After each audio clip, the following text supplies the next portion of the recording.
اعوذ باللہ من الشیطان الرجیم بسم اللہ الرحمن الرحیم الحمدللہ رب العالمین صلی اللہ علی محمد وآلہ اجمعین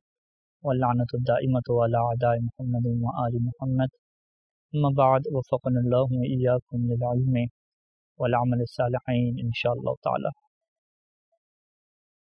حرم امیر المومنین علیہ السلام نجف اشرف سے انٹرنیشنل المعارف العلویہ شارکوس کے یہ دروس نکاح کے سلسلے میں آپ کی خدمت میں پیش کیے جا رہے ہیں، اور یہ ہمارا 28 نمبر جو ہے وہ درس ہے۔ نکاح کے متعلق کافی سارے احکام مکمل ہو چکے، اور نکاح کے آخر میں کچھ احکام فقہا ولادت کے متعلق